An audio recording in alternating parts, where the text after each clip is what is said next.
سلام listeners, welcome back to my channel. آج میں اپنی بہت ہی پیاری سی لسنر ترنم کی فرمائش پر ناول ہارٹ بیٹ کے پارٹ نمبر 4 کے ساتھ حاضر ہوئی ہوں۔ انشاءاللہ کوشش کروں گی کہ ایک تو ناول کی ڈیوریشن انکریز کر دوں پر ایپیسوڈ، اور دوسرا ڈیلی بیسس پر اپلوڈ کروں تاکہ میرے پیارے پیارے لسنرز کو زیادہ انتظار نہ کرنا پڑے۔ تو میں سٹارٹ کرتی ہوں۔ پہلا سوال ہارون کے دماغ نے پوچھا، یہ زندہ کیسے ہے؟ اتنا سب ہو گیا۔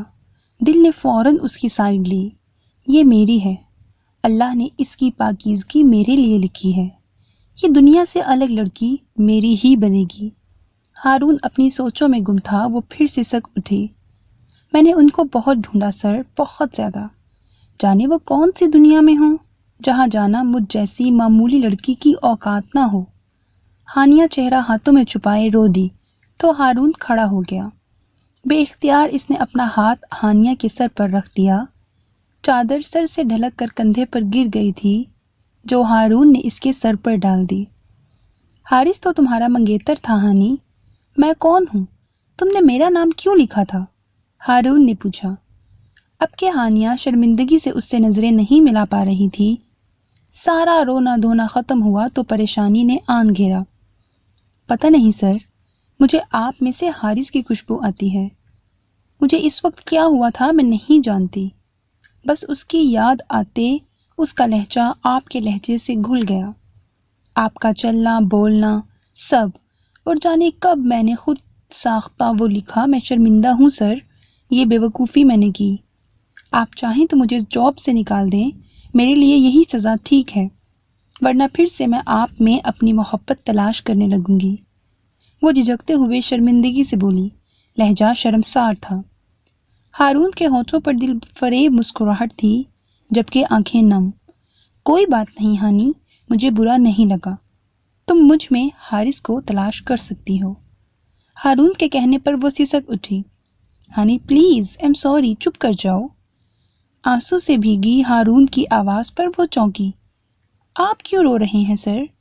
وہ اپنا دکھ بھول کر معصومیت سے پوچھنے لگی۔ میں تو نہیں رو رہا، ہارون نے کہا، مگر آپ کی آنکھوں سے آنسو آ رہے ہیں۔ ہانیہ کے بتانے پر ہارون نے عجیب سے انداز سے اپنا چہرے پر ہاتھ لگا کر آنسو محسوس کیے، جیسے وہ سچ میں جانتا ہی نہ ہو کہ وہ بھی رو رہا ہے۔ ہارون نے پانی ڈال کر ہانیہ کو دیا۔ یہ لیں، پی لیں۔ ہانیہ ایک گھونٹ پی کر اب شرمندہ ہو گئی۔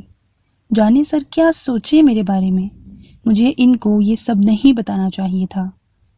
اپنی جگہ پر بیٹھتے ہارون نے کہا، آپ کچھ لے نہیں رہی، لینا۔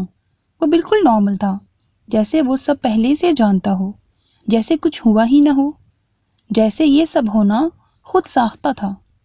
ہانیہ نے خجالت مٹانے کو ایک بسکٹ پکڑ لیا مگر کھایا نہیں۔ چائے تو ٹھنڈی ہو گئی، نہیں منگواتے ہیں، ہارون نے ایک گھونٹ بھرتے ہوئے کہا۔ نہیں سر، وہ جھجک کر منع کر گئی، اب میں گھر جاؤں گی۔ ٹھیک ہے۔ ہارون نے کار کی چابی اٹھائی اور جب دروازہ کھولا وہ ہلکا سا پش کرنے پر کھل گیا تو وہ حیران سی ہارون کو دیکھنے لگی جو مسکراہٹ چھپائے بنا باہر نکلنے کو کہہ رہا تھا۔ انسان کو تھوڑی عقل خود بھی استعمال کرنی چاہیے ہانی، ہر مرد ہارون عباس نہیں ہوتا۔ میرے کہنے پر آپ مان گئیں کہ دروازہ لاک ہے، خود پر اعتماد کر کے کوشش تو کرتی۔ کار میں ہارون کے الفاظ کا مطلب وہ اچھی طرح سمجھ گئی تھی، پھر اسبات میں سر ہلا گئی۔ ہارون ہلکا سا مسکرایا، گڈ گرل۔ ہانیہ کو اس کے گھر ڈراپ کرتے ہارون نے کہا، کل سے آپ کو پک اینڈ ڈراپ سروس ملے گی، خود مت آئیے گا۔ ہانیہ کے کچھ کہنے سے قبل ہی وہ گاڑی اڑا لے گیا۔ وہ صرف کار کا دھواں دیکھتی رہ گئی۔ نیکسٹ سین۔ سنو، تمہارے آفس والے تمہیں کیا تنخواہ دیں گے؟ ہانیہ کپڑے پریس کر رہی تھی جب بھابھی نے کہا۔ پتہ نہیں، خوف سے وہ نظر چرا گئی۔ تو کل پتہ کر کے بتاؤ۔ بھابھی نے اس کے بال مٹھیوں میں بھر کر جھٹکا دیا۔ جی۔ آنسو اس کے گلے میں اچک گئے۔ اور ہاتھ میں جان نہیں ہے؟ یہ باقی کپڑے کون پریس کرے گا؟ جلدی کرو، سارا دن کام کر کے میں تھک جاتی ہوں، خود تو مہارانی کام چور کمپیوٹر کے آگے AC دفتر میں گلچھڑے اڑا کر آ جاتی ہے۔ بھابھی کے الزام پر ہانیہ کے آنسوؤں کو آنکھوں کا راستہ مل گیا تو وہ بے لگام ہو کر بہنے لگے۔ وہ کہنا چاہتی تھی، کون سا کام بھابھی؟ صفائی، ناشتہ یا دوپہر کا سالن، جو سب میں بنا کر جاتی ہوں۔ صرف روٹیاں ہی تو ڈالنی ہوتی ہیں، اور گھر میں آپ کے علاوہ ہوتا ہی کون ہے پورا دن؟ صرف آپ اکیلی، وہی روٹی بنانی مشکل ہے؟ میں تو خود آ کر اپنی اور بھائی کی بناتی ہوں۔ وہ کہنا چاہتی تھی، کون سا کمپیوٹر؟ مجھے تو استعمال کرنا بھی نہیں آتا۔ میں تو سارا دن لکھ کر اور تاریخیں اور لوگوں کے نام یاد کر کے تھک جاتی ہوں، اپنے دماغ کو کمپیوٹر بنا بنا کر۔ اب تھوڑی دل کو راحت ملی ہے، دکھ کچھ بدل گیا ہے، مگر وہ کہہ نہ سکی اور جلدی جلدی کپڑے پریس کرنے لگی۔ کپڑے پریس کر کے ہانیہ بہت تھک گئی تھی۔ جب سے آئی تھی مشین بند کر کام پر لگی ہوئی تھی۔ پہلے کپڑے دھوئے، اب پریس بھی کرنے تھے۔ اس کا جوڑ جوڑ دکھنے لگا تھا۔ ہانیہ کچن میں گئی تاکہ چائے بنا لے یا گرم دودھ ہی پی کر ایک ٹیبلٹ کھا لے، مگر کچن کی ابتر ہوتی حالت دیکھ کر وہ چکرا گئی۔ سب برتن دھونے والے تھے اور ہر چیز یہاں وہاں بکھری تھی۔ ہانیہ نے فریج کھولنے کی کوشش کی تو لاک تھا۔ بھابھی؟ صرف ایک لفظ ہانیہ کے لب بول کر خاموش ہو گئے۔ صبح یہ سب کرتے بہت وقت لگ جائے گا، ابھی کر لیتی ہوں، جب کرنا ہی میں نے ہے۔ وہ ساتھ ساتھ رو رہی تھی اور ساتھ ساتھ کچن سمیٹ رہی تھی۔ کچن صاف کر کے وہ کمرے میں گئی اور کپڑے گیلے تھے۔ پہلے سوچا بدل لے، پھر سوچا نہیں، گرمی ہے، ابھی سوکھ جائیں گے۔ وہ وضو کر کے نماز پڑھ کر سجدے میں ہی سو گئی۔ صبح جب وہ کافی دیر کمرے سے باہر نہ آئی تو تشویش سے بھابھی نے دروازہ بجایا، مگر جواب ندارت۔ وہ دروازہ پیٹنے لگی تو بھائی آ گئے۔ انہوں نے دروازہ دھکیلا تو کھل گیا۔ وہ بھابھی کو گھورتے اندر گئے تو چونک گئے۔ وہ سجدے میں سکڑی سمٹی تھی۔ ہانیہ؟ بھائی نے اس کا کندھا ہلایا، مگر اس کی آنکھ نہ کھلی تو بھابھی نے پانی چھڑک کر اٹھایا۔ وہ ہڑبڑا کر اٹھی۔ سوری، پہلا لفظ اس نے یہ کہا، پھر جلدی سے ٹائم دیکھا، 7:30 بج رہے تھے۔ وہ جلدی سے اپنی چیزیں اکٹھی کرنے لگی اور بھابھی اسے گھورنے لگی۔ مہارانی اٹھتے نکلنے لگی، سالن بنا کر جانا، تمہاری ماں نوکر چھوڑ کر نہیں مری۔ بھابھی تنفر سے بولی۔ ہانیہ نے فائنیں چھوڑ کر چادر اتاری اور کچن میں گئی۔ بخار سے جسم ٹوٹ رہا تھا اور سر درد سے پھٹ رہا تھا، مگر وہ جلدی سے فریج کھول کر دیکھنے لگی، سبزیاں کون سی ہیں؟ یہ تو بناتے بہت دیر ہو جائے گی۔ ہانیہ نے چکن نکال کر بنا دیا اور ساتھ ایک کپ چائے خالی پیٹ پی لی۔ آخری گھونٹ سے پہلے وہ ٹیبلٹ لینا چاہتی تھی۔ جب دھیان گھڑی پر پڑا تو وہ گھونٹ بھر کر جلدی سے بھاگی۔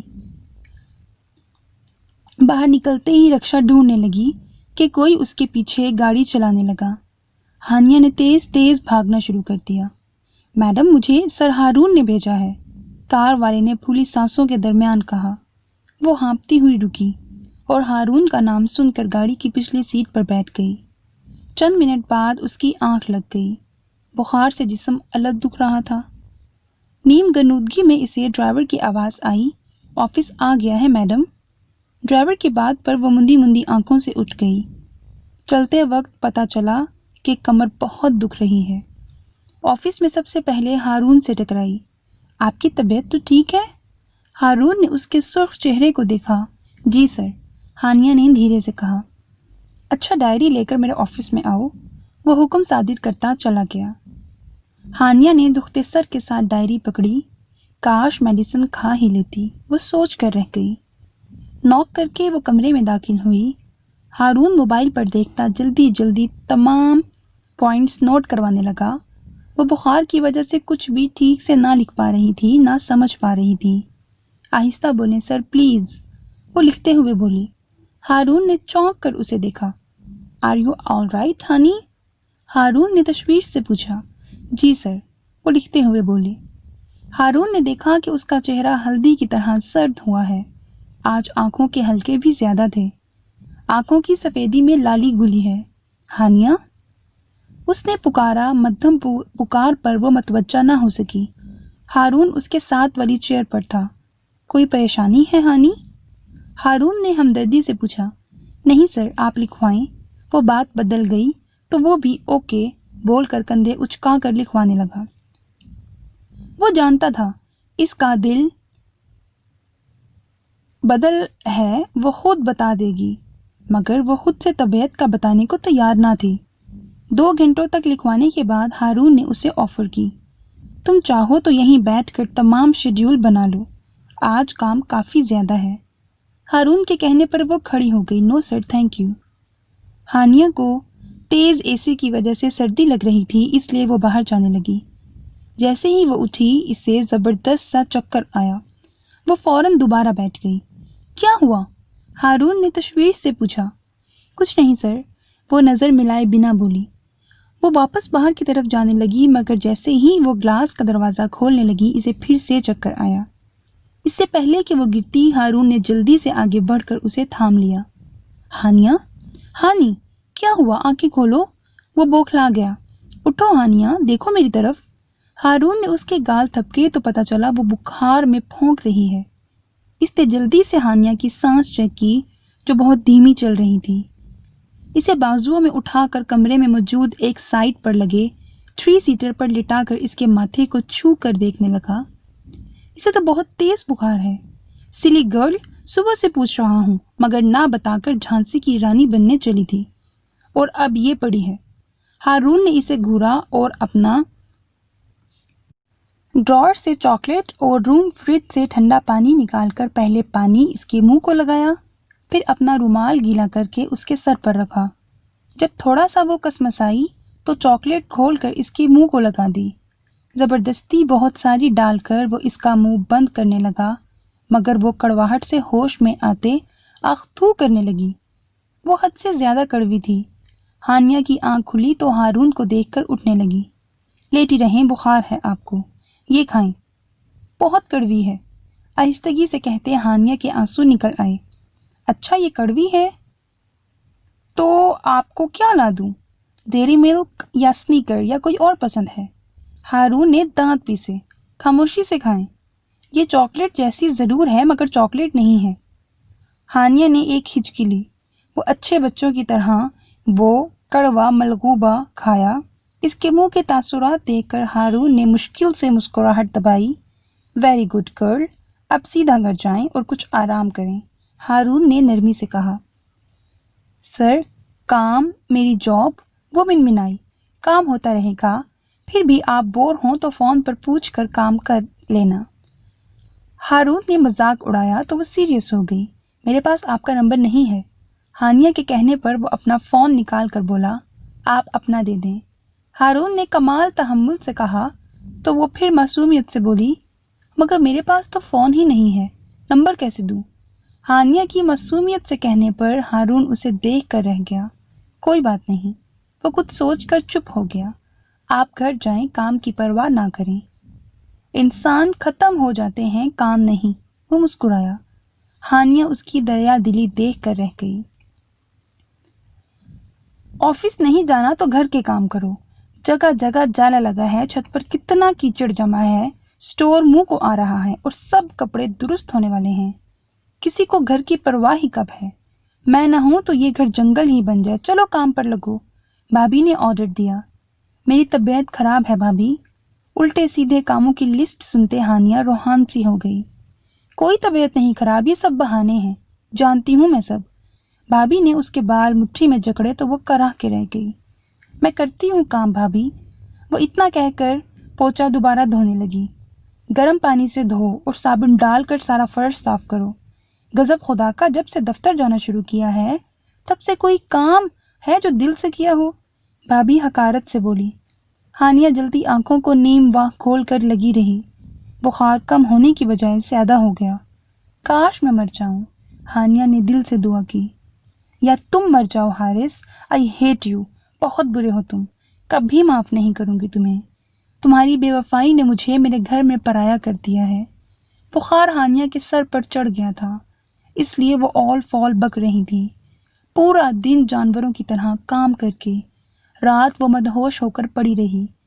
اگلے 4 دن یہی ہوتا رہا، بخار کم نہیں ہو رہا تھا، بلکہ اب تو پانی بھی اندر نہیں جاتا۔ ہانیہ نے بارہا کہا بخار ہے، تو بھابھی نے کہہ دیا بخار ہے تو میں کیا کروں؟ کھا لیا ہوگا کچھ دفتر سے۔ بھابھی پھنکاری، میں وہاں کھانے نہیں جاتی، مجھے ڈاکٹر کے پاس لے جائیں، ورنہ آپ کا رویہ میں بھائی کو بتا دوں گی۔ ہانیہ دو بدو بولی، اس کی برداشت ختم ہو چکی تھی۔ لاؤ تنخواہ۔ بھابھی نے ہاتھ پھیلایا، میں آپ کو پہلے بھی سب پیسے دیتی رہی ہوں، کچھ بھی نہیں رکھتی تھی، کیا سب خرچ ہو گیا؟ وہ حیران ہوئی تو بھابھی اس پر جھپٹ پڑی، مجھ سے زبان درازی کی تو تمہارے بھائی کا گھر چھوڑ کر چلی جاؤں گی۔ بھابھی نے تڑک کر کہا۔ پوری رات ہانیہ اپنے ماتھے پر خود پٹیاں کرتی رہی۔ امی ابو کیوں چلے گئے مجھے چھوڑ کر؟ آپ کے گھر میں تو جگہ نہ ملی، اپنی قبر سے ہی کچھ گنجائش نکال لیتے۔ وہ سسکی، اللہ پاک میری مما کو بھیج دینا، مجھے ان کی بہت ضرورت ہے، میں بہت تکلیف میں ہوں۔ روتے ہوئے درد سے کراہتے اور خود پٹیاں کرتے ہانیہ کب گہری غنودگی میں چلی گئی اسے علم نہ ہوا۔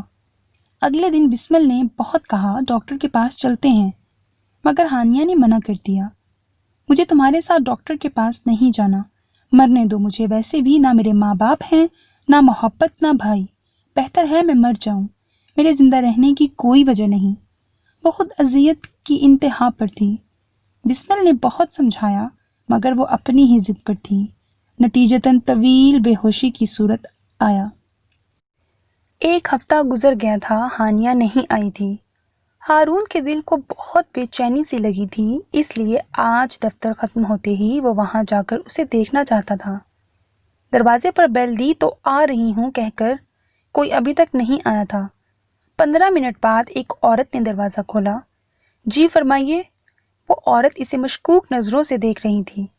ہانیہ سے مل سکتا ہوں؟ ہارون نے لگی لپٹی رکھے بنا کہا۔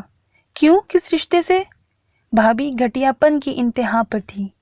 وہ ہارون کو دیکھتے ہانیہ کے کردار پر مشکوک ہو چکی تھی۔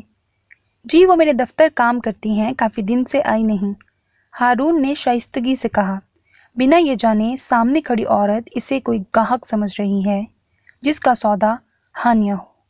بھابھی نے جھٹ سے دروازہ کھول کر سلام پیش کیا اور ہانیہ کے کمرے تک لائی۔ صبح سے اٹھا رہی ہوں، اٹھی نہیں رہی، بھابھی نے اپنے ہاتھ دبائے کہا۔ پتہ نہیں کیا ہو گیا ہے، کوئی کام نہیں کرتی، نہ دفتر جاتی ہے، آپ دیکھیں میں چائے بنا کر لائی۔ بھابھی چلی گئی تو ہارون تذبذب کے عالم میں کھڑا رہا۔ دروازہ نوک کیا مگر جواب نہ پا کر ہمت کر کے وہ کھنکھار کر اندر آ گیا۔ وہ اوندے منہ پیٹ کے بل پڑی تھی، اس کے بال اس طرح بکھرے تھے جیسے ریشم کے الجھے دھاگے ہوں۔ ہارون نے پہلی بار اس کے بال دیکھے تھے، بلکہ اس نے پہلی بار کسی لڑکی کے اتنے لمبے بال دیکھے تھے۔ ہارون تو گویا ان سے نظر ہٹانا ہی بھول گیا۔ وقت رک چکا تھا، وہ تھا کہ ساکت، جامد، منجمد، بے جان، قطرہ قطرہ اس کا دل ان زلفوں کے دھاگوں میں الجھ رہا تھا۔ ہارون کا دل آسیب کی طرح کسی نے مٹھی میں جکڑا، وہ ابھی ان زلفوں پر مر مٹ جانا چاہتا تھا، دل و دماغ بے ایمان کرتے گستاخی پر الجھا رہے تھے۔ وہ تھا کہ گناہ سے ڈر کر اپنی چمکتی پیشانی سے شبنمی قطرے صاف کرنے لگا۔ ہانیہ کے قریب بیٹھ کر کانپتے ہاتھوں سے ہارون نے اس کے بال چہرے سے ہٹائے۔ جھک کر وہ کوئی گستاخی کر کے کافر یار بن جاتا کہ اس کی جلتی پیشانی نے لمحوں کا فسو توڑ دیا۔ ہارون نے گویا دل کو ملامت کیا۔ ہانیہ کو آواز دیتے دھیان اس پر سے ہٹانے کو وہ سائڈ ٹیبل بجا کر کمرہ دیکھنے لگا، جو کمرے سے زیادہ سٹور تھا۔ ایک طرف برتنوں کی الماری تھی تو دوسری طرف سنگل پلنگ تھا جس پر ہانیہ پڑی تھی، اور ایک طرف چارپائی ڈال کر اس پر بستر یا کپڑے رکھ کر ڈھانپے تھے۔ کمرے میں زنگ آلود شیشہ شاید سجاوٹ کے یا ضرورت کے طور پر تھا۔ وہ یہ دیکھتی ہی نہیں ہوگی، ہارون کے دل نے گواہی دی، اس کی سادگی بتاتی ہے اسے اس کی ضرورت نہیں۔ ہارون نے دوبارہ ٹیبل بجایا۔ ہانیہ، اس وقت اونچی آواز میں کہا۔ وہ ٹیبل بجا کر پھر سے اس کے کمرے کا جائزہ لینے لگا۔ اس کے علاوہ دروازے کے پیچھے ایک کھونٹی تھی جس پر پرانے کپڑے لٹکے تھے، یہ ہانیہ کے تھے جو وہ پہنتی تھی۔ اتنے میں بھابھی آئیں اور بولی، دیکھا ایسے ہی کر رہی ہے صبح سے۔ بھابھی مسکرائی تو وہ مسکرائے بنا سنجیدگی سے گویا ہوا، میڈیسن نہیں لے رہی ہانیہ جو اب تک بیمار ہے؟ وہ اس کی سلگتی پیشانی چھو چکا تھا۔ اصل میں میڈیسن کے پیسے نہیں تھے۔ میں نے بولا جاؤ تنخواہ کا ایڈوانس لے آؤ، مگر یہ نہیں مانی، بڑا ڈرتی ہے آپ سے۔ بھابھی خباثت سے بولی، ساتھ ہی ہونٹوں پہ زبان پھیر کر بوتل دی ہارون کے سامنے۔ وہ ہارون کی بے چین آنکھوں میں لکھی تحریر پڑھ چکی تھی۔ یہ کوئی آسمانی جذبہ تھا جو اسے یہاں کھینچ لایا تھا۔ جی نہیں شکریہ، ہارون نے سہولت سے معذرت کی اور جیب سے چند نوٹ نکال کر سائڈ ٹیبل کی دراز میں ڈال دیے، جو کہ اس پلنگ کی نہیں تھی۔ میں اسے اٹھاتی ہوں۔ بھابھی خوشی سے جھوم اٹھی اور جیسے ہی ہانیہ کو سیدھا کرنے لگی تو وہ ایک طرف لڑھک گئی۔ ہارون نے جلدی سے ہاتھ بڑھا کر اس کی نبض دیکھی۔ او نو، یہ مر رہی ہے اور آپ اسے ڈاکٹر کے پاس نہیں لے کر گئیں؟ ہارون نے اس کی سانس چیک کی اور شاید تعصب سے سر ہلاتے کچھ بھی کہنے کا موقع دیے بنا ہانیہ کو اٹھایا اور باہر جانے لگا۔ او ہیلو مسٹر، کہاں لے کر جا رہے ہیں؟ میری نند کو لگتی کیا ہے یہ تمہاری؟ بھابھی دھاڑی تو ہارون بھی ضبط کھو چکا تھا۔ جو بھی لگتی ہے، آپ سے تو گہرا رشتہ ہے اس سے میرا، وہ جتا کر بولا تو بھابھی اس کی نیت قلبی پر شک کرنے لگی۔ نہیں، تم اسے ایسے نہیں لے جا سکتے۔ بھابھی نے راستہ روکا۔ وہ اپنے بازو پھیلا کر کھڑی ہو گئی۔ کیا رشتہ ہے تمہارا اس سے؟ پہلے بتانا ہوگا۔ ہارون نے لب بھینچ لیے۔ میرے راستے سے ہٹ جائیں ورنہ اچھا نہیں ہوگا۔ میں کسی کو جواب دہ نہیں ہوں۔ وہ وارننگ دینے لگا۔ دونوں کی تیز آوازیں سن کر بسمل بھی دیوار سے لٹک گئی اور حیرت سے پھٹی آنکھیں ہانیہ پر گاڑی جو ایک ہینڈسم اجنبی کے ہاتھوں میں تھی۔ تمہارا چکر ہے اس کے ساتھ؟ چکر چل رہا ہے نا؟ بتاؤ مجھے، آج بتا دو۔ یہ اڑا رہی ہے نوکری کے بہانے گل چھڑے، پتہ بھی ہے منگنی شدہ ہے۔ 4 دن بعد منگیتر چھوڑ کر بھاگ گیا تھا۔ یہ بتایا اس بدچلن نے؟ خدا جانے کیا گل چھڑے اس کے ساتھ اڑائے ہوں، اور اب تمہارے ساتھ؟ تم سے پہلے بھی 1000 جگہ نوکری کر چکی ہے، تم کیا جانتے ہو اس کے کردار کو میاں؟ بھابھی چلائیں تو وہ ان پر دھاڑا۔ اوہ جسٹ شٹ اپ یو سک لیڈی، عزت ہے یہ ہمارے گھر کی، منگیتر تھی تو میرے چھوٹے بھائی کی۔ آپ نے مجھے کیا سمجھا ہے؟ کوئی راہ گزر عاشق نہیں، حارث کا بھائی ہوں میں۔ میرے بھائی کی امانت ہے یہ لڑکی، آپ سے زیادہ حق رکھتا ہوں اس پر۔ جانے سے پہلے وہ اسے میرے حوالے کر کے گیا ہے، سمجھی آپ؟ یہ میری ذمہ داری ہے، کسی کا کوئی حق نہیں اس پر اور اس کے کردار پر کوئی بات کرے۔ وہ تو میں آپ کا بھی دیکھ چکا ہوں چہرہ، دل کا آئینہ ہوتا ہے، اور جتنی میل آپ کے چہرے پر ہے میری ہانی اتنی ہی معصوم اور پاکیزہ ہے۔ Now get last. ہارون کی آواز پر بھابھی ششتر رہ گئی اور بسمل خود گرتی گرتی بچی۔ ہٹے میرے راستے سے ورنہ پولیس کو بلا لوں گا۔ ہارون نے اس قدر زور سے کہا کہ بھابھی کی سانسیں بند ہونے لگیں۔ وہ جلدی سے ایک طرف ہو گئی اور ہارون اسے لے کر چلا گیا۔ بسمل نے سیٹی بجائی۔ اب آئے گا مزہ، اب تو حارث بھائی ہانیہ آپی کو لے جائیں گے۔ شکر ہے ان کا پتہ تو چلا، اس موٹی بھابھی کو کام کرنا پڑے گا تب عقل آئے گی۔ وہ ہنستی اور چہکتی ہوئی اندر اپنے چھوٹے بھائی کو بتانے چلی گئی۔ ان کی حالت بہت خراب ہے، آپ دعا کریں۔ آپ کو انہیں پہلے لے کر آنا چاہیے تھا، ڈاکٹر نا امید تھے۔ بہرحال آپ دعا کریں۔ ہاسپٹل کی عمارت میں بنی مسجد سے عشاء کی اذان کی آواز آ رہی تھی۔ ہارون سر پر سفید رومال باندھے ہسپتال کی مسجد میں چلا گیا۔ نماز پڑھ کر وہ دعا کرنے لگا، یا اللہ میں گناہ گار ہوں، اس لڑکی کی خوشیوں کا میں قاتل ہوں، اس کے ارمانوں کا۔ اللہ پاک اس کو زندگی بخش دے، مجھے ایک بار معافی مانگ لینے دے۔ یا اللہ میری دعائیں سن لے، مجھے ایک بار اسے ہاتھ جوڑ کر سچ بتا لینے دے، اسے بتا لینے دے کہ اس کی زندگی میں سب کچھ غلط میری وجہ سے ہوا۔ اللہ اسے بچا لے، وہ معاف نہیں کرے گی تو تو بھی معاف نہیں کرے گا۔ یا اللہ میں نے زندگی میں پہلی بار کسی عورت سے محبت کی ہے۔ نہیں، محبت نہیں، اس جذبے میں محبت نہیں، احسان ہے، عقیدت ہے، توحید ہے۔ اللہ پاک اس کی زندگی میں خوشیاں لکھ دے۔ میں بھروں گا اس کی زندگی میں ہر وہ رنگ جس کو وہ ترس چکی ہے۔ یا اللہ اسے اپنے محبوب کے صدقے زندگی بخش دے۔ میں اس کا گناہگار اور طلبکار ہوں۔ اسے کچھ ہو گیا تو میں جی نہیں پاؤں گا۔ یہ جو زندگی مجھے اس لڑکی کی خوشیاں تباہ کر کے ملی ہے، اس کی خاطر ہی اسے زندگی بخش دے۔ میں ہانیہ کو اپناؤں گا، اسے اپنے پاس رکھوں گا، کبھی اس پر آنچ نہیں آنے دوں گا۔ میں حارث کی ہر خواہش پوری کروں گا۔ یا اللہ میری زندگی، یا اللہ میری مدد کر، میں اس کے احسانوں کا بدلہ اتار سکوں۔ یا اللہ میری پکار سن لے۔ ایک ختم ہوتی زندگی کی وسعت دوسری کو بھی زندگی بخش دے۔ رحم کر میرے حال پر اللہ۔ میں پھر سے ہانیہ کو نہیں کھونا چاہتا، بہت مشکل سے وہ ملی ہے مجھے۔ مجھ سے میری منزل کنارے پر مت چھین اللہ۔ ہارون روتے گڑ گڑاتے کھانسنے لگا۔ کھانستے کھانستے اس نے دل پر ہاتھ رکھا اور شدید کھانسی کے دورے میں اس نے کوٹ کی جیب سے ایک ڈبی نکالی اور ایک گولی زبان کے نیچے رکھی۔ چند منٹ بعد وہ سجدے میں درود پڑھ کر اٹھ گیا۔ ایک بار پھر ہاسپٹل کی عمارت میں جاتے وہ اپنی زندگی کے لیے دعا گو تھا۔ ہارون اوپر پہنچا تو جو پہلی بات ہارون کو سنائی دی، اس سے اس کے حواس مخمل ہونے لگے۔ آپ کی پیشنٹ کی طبیعت بگڑ گئی ہے، آپ ان پر سگنیچر کر دیں، کچھ بھی ہونے کی صورت میں عملہ ذمہ دار نہیں ہوگا۔ نرس کی بات سن کر وہ پیپر سائن کر کے فوراً اندر کو لپکا۔ وہ لوگ اسے وینٹیلیٹر پر کر رہے تھے، بخار کم نہیں ہو رہا تھا، اب تو سانس بھی مردہ سی نکل رہی تھی۔ رفتہ رفتہ وہ کوما میں جانے لگی۔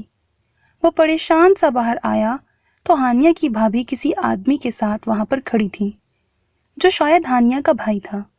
ہارون ان کو نظر انداز کر کے واپس اندر گیا۔ ہانیہ لمبے لمبے سانس لے رہی تھی اور آکسیجن ماسک کے نیچے کسی کو پکار رہی تھی۔ حارث۔ ہارون نے جبڑے بھینچ کر اس کے سر پر ہاتھ رکھا۔ کچھ ہی دیر میں ہانیہ کا ٹریٹمنٹ سٹارٹ ہو گیا۔ 4 گھنٹوں کی مسلسل کوشش کے بعد ڈاکٹر نے کہا اب یہ خطرے سے باہر ہیں۔ بخار ان کے سر پر ہو گیا تھا، خون اور سیلز کی کمی کی وجہ سے یہ اس حال میں آئی ہیں، اور آئی تھنک کہ بخار میں پانی میں بھی رہی ہیں، اس سے ان کی بونز پر بہت برا اثر ہوا ہے۔ آپ دعا کریں جب یہ ہوش میں آئیں تو کوئی ٹانگ، بازو یا پھر ہارون نے پوچھا، یا پھر بیک بون پر اثر نہ ہوا ہو۔ ہارون کے دل میں شدید درد اٹھا۔ اور ایک بات ہارون صاحب، یہ طویل بے ہوشی کوما بھی بن سکتی ہے، آپ اللہ سے دعا کریں یہ جلد از جلد ہوش میں آ جائیں۔ ڈاکٹر پیشہ ورانہ تسلی دے کر جا چکا تھا۔ ہارون اپنی ہی سوچوں کے تانے بانے بن رہا تھا۔ میرا ہی قصور ہے سب، کاش میں مر جاتا تو یہ نہ ہوتا۔ وہ واپس ہانیہ کے پاس بیٹھ گیا اور اس کا چہرہ دیکھنے لگا جو چند دن میں مزید مرجھا گیا تھا۔ ہانیہ، ایم سوری، کیا تم اس زندگی میں مجھے معاف کر پاؤ گی؟ ہارون نے اس کا ہاتھ اپنے دل پر رکھا۔ چند منٹ بعد ہانیہ کے وجود نے جھٹکے کھانے شروع کر دیے۔ حارث، ایک کرہ اس کے لبوں سے نکلی۔ ہارون نے اس کا ہاتھ چھوڑا اور ڈاکٹر کو فوراً بلایا۔ ڈاکٹرز کے فوری ٹریٹمنٹ سے پھر کچھ ہی لمحوں میں وہ دوبارہ نارمل ہو گئی۔ ہارون باہر آ گیا۔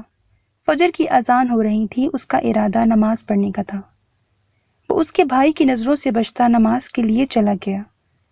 نماز پڑھ کر وہ بلک بلک کر رونے لگا جب اسے اپنے کندھے پر کسی کا دباؤ محسوس ہوا۔